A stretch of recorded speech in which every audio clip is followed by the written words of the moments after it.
자, 이어서 국화꽃을 그려보겠습니다. 이파리까지 다 구성된 것으로 그릴 겁니다.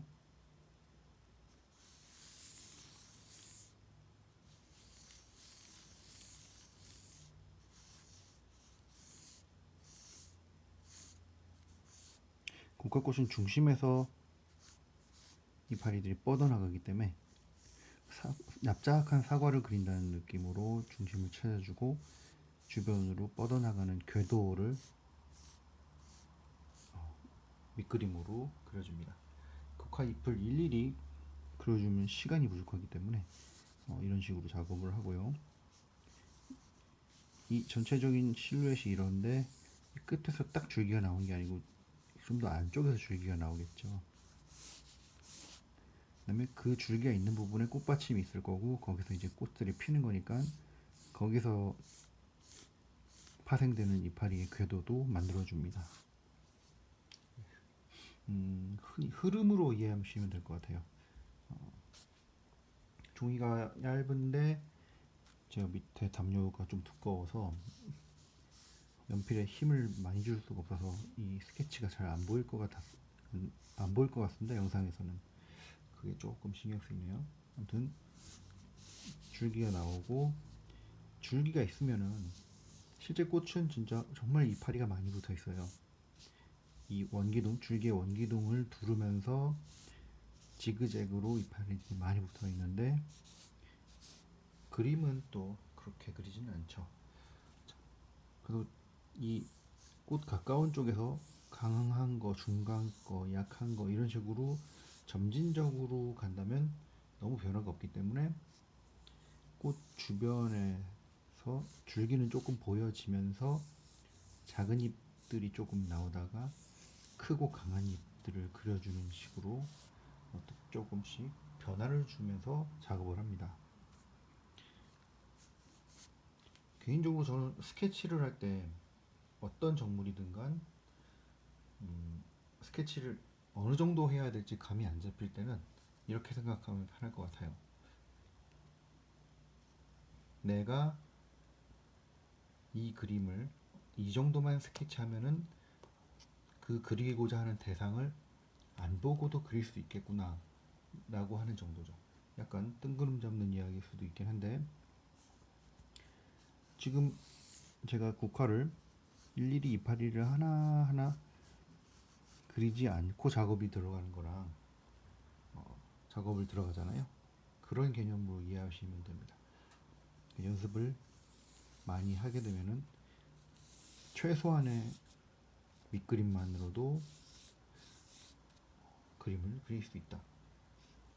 네, 자꾸 스케치, 밑그림 이렇게 같은 말인데 말이 왔다 갔다 하고 있네요. 아무튼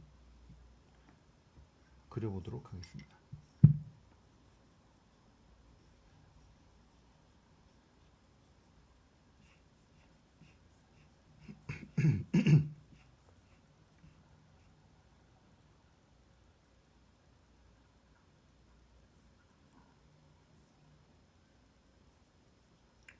국화가 뻗어나가는 이 중심지에서 몸통을 형성하고 날개를 그릴 때까지 색이 서서히 먹색이 서서히 약해지면 참 좋긴 한데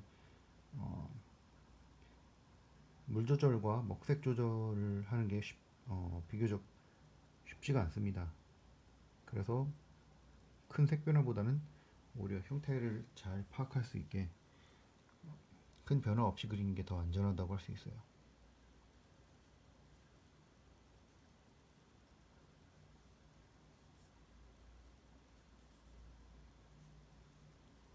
저는 한 구심점을 두고 주변을 돌리듯이 그려줍니다.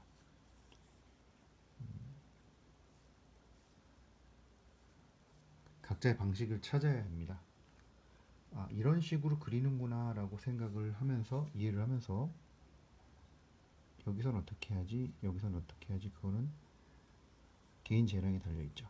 1단계, 그 다음에 2단계 이렇게 좀 겹쳐서 들어가야 된다 그랬죠.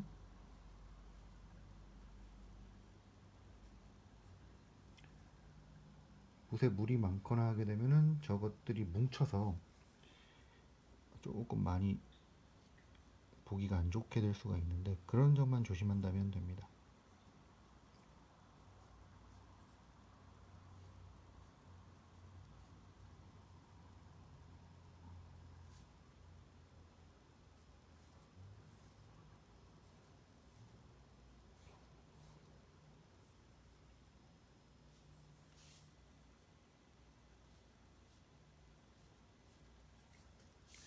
이 단계까지 했으니까 이제 몸통이 들어가게 되는 거죠.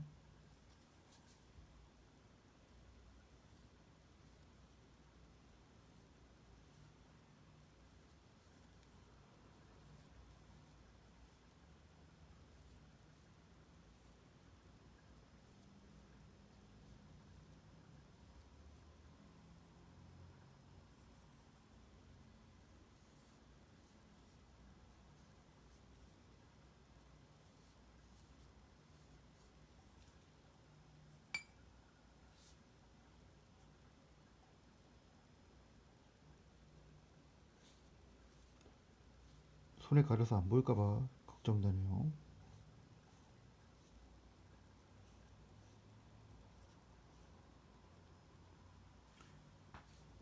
자, 이제 날개를 붙여줄 차례입니다.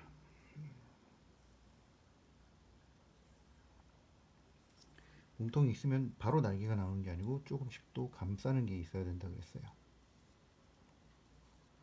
역시 약간 뜨문뜨문 거리를 벌립니다.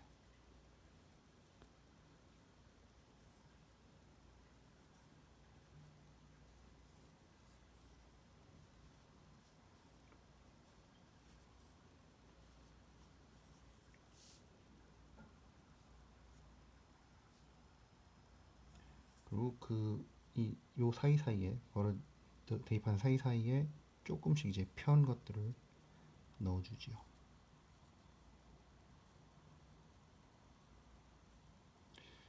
이렇게 약간 패턴화 시켜서 그리다 보면은 이제 나중에 자기만의 스타일이 나오는데, 임용실기 수준에서 그렇게까지 자신에게 체화되는 수준까지는 하지 않으셔도 됩니다. 이건 뭐 정말 어떻게 보면 중요한 부분인데, 특히 경남 미명, 여러분들은 아마 경남 미명을 도전할 확률이 높잖아요. 경남 미명 같은 경우는 이제 한국화, 서양화라고 하긴 좀 한국화, 회화, 그 다음에 조소 디자인 네 가지를 전부 다 보기 때문에 어느 한쪽에 무게를 너무 둘 수가 없는 부분이에요. 그런데 그 와중에 한국화에서 변별이 좀 심하게 나뉘기 때문에 한국화를 미리 배우러 오는 분들이 덜어 있는 편입니다.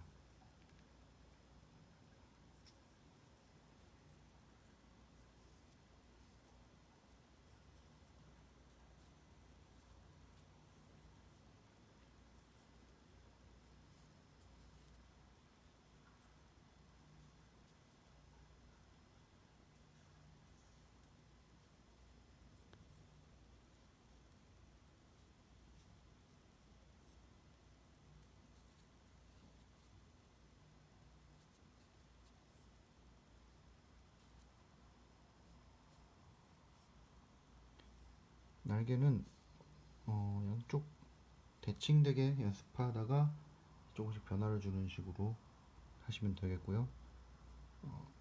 너무 막 많이 붙이진 않아도 됩니다. 중요한 부분은 맺고 끊음이 확실해져야 된다는 겁니다. 지금 보시면은 선들이 거의 다 있어요. 그러니까 여기서 이렇게 해서 이 몸통이 있다고 이 주변 여기를 얘가 가서 빠지는 게 아니고, 그러니까 들어 올리는 게 아니고 딱 이렇게 매듭으로 끝냈다는 거죠. 그래야지 형태가 견고하게 살아 있습니다.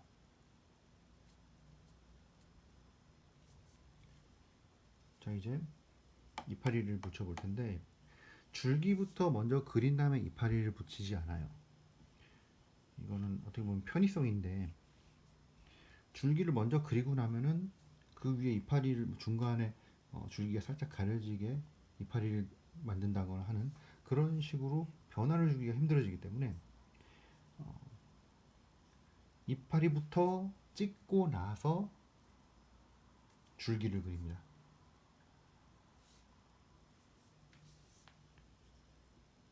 그런 일련의 계획들이 수월하게 하기 위해서 우리가 밑그림을 그리는 거죠. 사실 뭐 조금 한국화 입시 쪽에 많이 익숙한 많이 익숙한 선생님들이나 뭐 학생들, 이게 좀 많이 한 입시생들은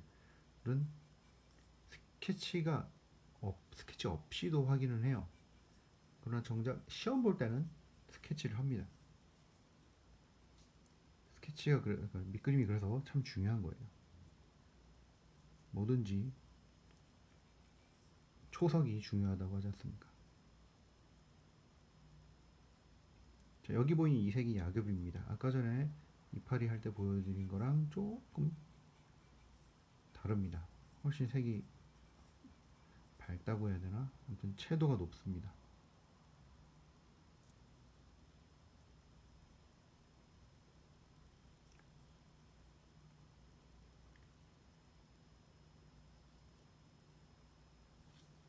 자, 한 번 찍고, 두 번 찍고, 세 번 찍고, 네 번 찍고, 다섯 번 찍어서 줄기에 가까운 잎을 만들었습니다. 그다음에 붓에 물을 조금 끝부분을 또 담가서 또 기존에 남아있는 물감으로 조색을 합니다. 이렇게 이런 식으로 해서 강한 잎을 한 3개 정도 붙여주면은 일단 이 꽃이 갖는 무게중심은 잡게 되는 거죠. 자, 이쪽으로 붙입니다. 하나, 둘, 셋, 넷.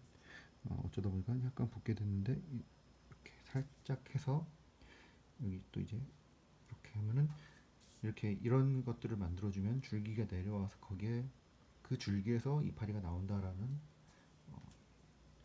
예측이라고 나온다라는 설명이 되죠. 뭐든지 인과관계가 성립되게 그리면은 지적을 안 받고 좋은 점수를 받을 수 있게 되죠. 지금은 이 공간을 아이고 밑에가 잘 안 보이겠지 켰나요? 약간 종이를 올려보도록 하겠습니다. 지금은 이 공간이 조금밖에 안 되기 때문에 강한 잎은 적당히 만들고 여기 정도까지만 하고 이제 중간 색깔 정도로 만들어서 꽃 주변에 몇 군데 붙이고 요 사이사이에 붙이도록 하겠습니다. 여기서 중요한 거는 이 꽃 주변을 목도리나 스카프 감듯이 이파리로 이렇게 이파리를 찍어서 이 주변을 채워주는 그런 습관이 있는데 이 뒤쪽은 안 붙이는 게 좋아요. 뒤에 꽃이 넘어가는 쪽. 왜냐하면은 줄기가 요쯤에 숨어 있기 때문에, 그러니까 줄기가 완전 측면이 아니기 때문에 이 줄기가 딱 여기서 나오는 게 아니고 한 요쯤에 있을 거 아니에요.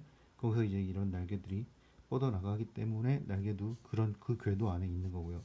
그 흐름 안에 있는 거고요. 그럼 어때요? 줄기 한 요쯤에 있을 텐데 줄기에서 이파리가 붙어 있잖아요. 그러면 이런 데까지는 뭐 이파리가 크게 붙으면 이런 데는 좀 보여줄 수 있다고 쳐도 이런 데 이파리가 나간다는 거는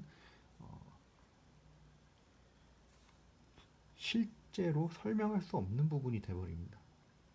화면이 조금 많이 가까이 있네요.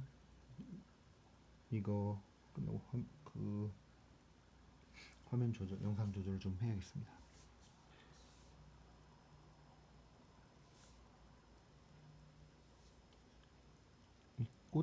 꽃잎은 어느 정도 무시하고 들어가도 됩니다.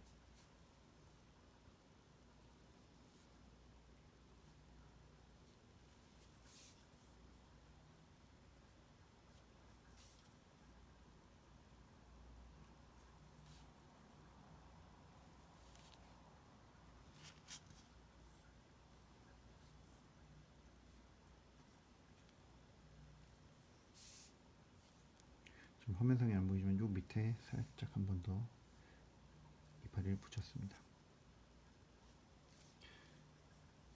지금 이 정도 붙인 다음에 이제 줄기 작업을 해주면 돼요. 줄기는 조금 밝게 들어갑니다. 색을 좀 밝게 만들어서 이파리들하고는 조금 구별이 되게 색을 만듭니다. 근데 어차피 요게 긋고 또 마르면은 다 비슷해져요. 자, 이렇게 붓을 납작하게 만든 다음에 이걸 이렇게 옆으로 돌리면 붓이 뾰족해지죠. 납작붓처럼 만든 다음에 이 양쪽으로 먹을 묻히는 거예요.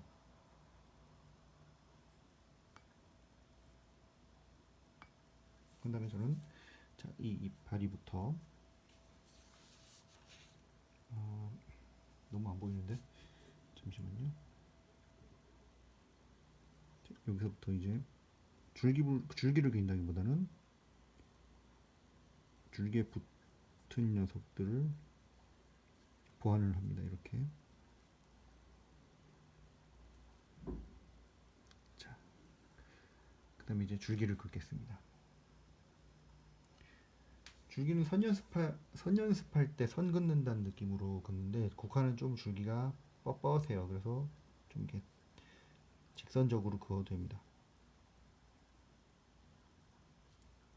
중간중간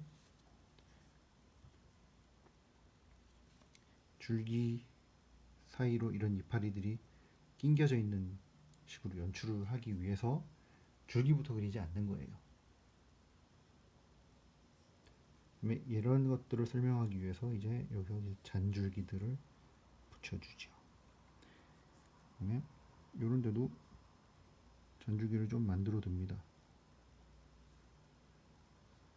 중간중간 줄기에 잔줄기를 만들어 둡니다.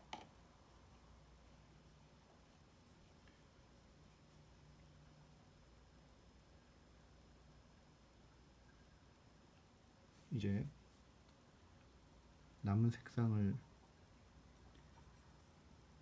갖고 여린 잎들을, 색이 약한 잎들을 붙여주면 거의 마무리가 됩니다.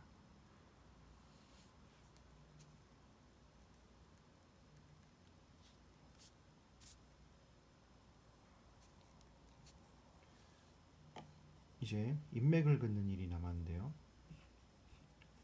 잎맥은 지금 만지면 아까 사과나 귤 할 때보다 훨씬 푹 젖어 있어요. 지금 같은 경우는 타이밍을 좀 2분 이상 기다렸다가, 역시나 환경에 따라 다릅니다. 굉장히 건조한 환경에서 그림을 그리게 되면은 이렇게 푹 젖은 것조차도 1분 안에 다 마를 수가 있어요.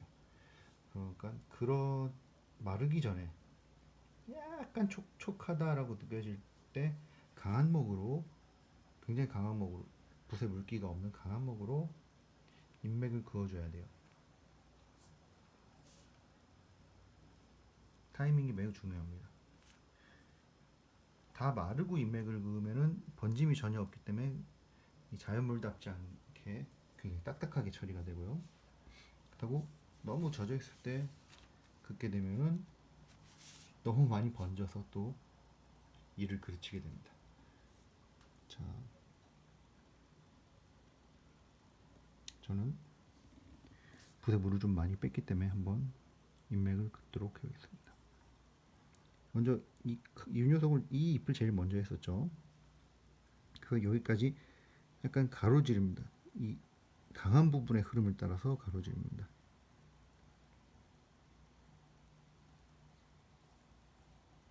그 다음에 이 갈라진 부분 있죠? 한번 쭉 뻗어주고요.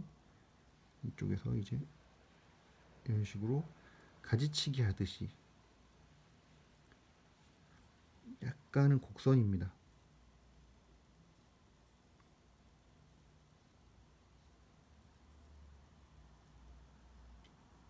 국화꽃 그릴 때의 선 정도로 생각하면 될 것 같아요.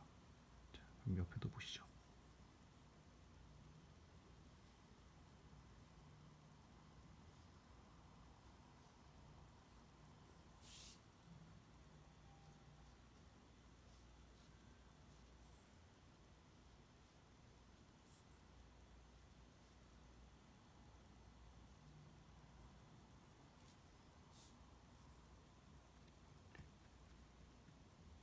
엄청 번지네요.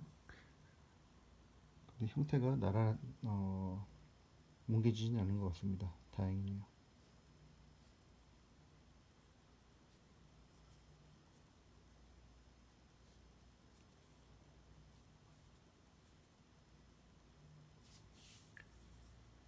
굉장히 약하게 붙은 잎은 인맥 처리를 굳이 안 해도 상관없습니다.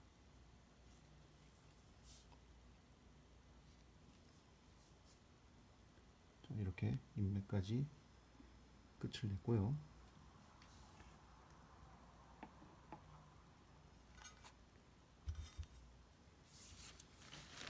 자, 보이시죠? 이렇게 꽃부터 이파리까지. 요 밑에는 인맥을 생략했어요. 이게 또 뒤에 흰 배경이 들어가면 색이 또 선명해집니다. 자, 어떤가요? 좀 선명해진 것 같지 않습니까? 제가 화면을 조금 너무 가까이 잡은 것 같아요. 이 붓이 어떻게 쓰이는지, 색이 어떻게 들어가는지를 확실하게 보여드리려고 했는데 화면을 조금 너무 가까이서 잡은 느낌이 적잖이 있네요. 자, 시간을 보니까 생각보다 오래 걸렸습니다. 더 많은 걸 보여드리려고 했는데 이번 2주차 강의는 여기서 마쳐야 될 것 같습니다. 시간 체크를 다시 한번 해보겠습니다.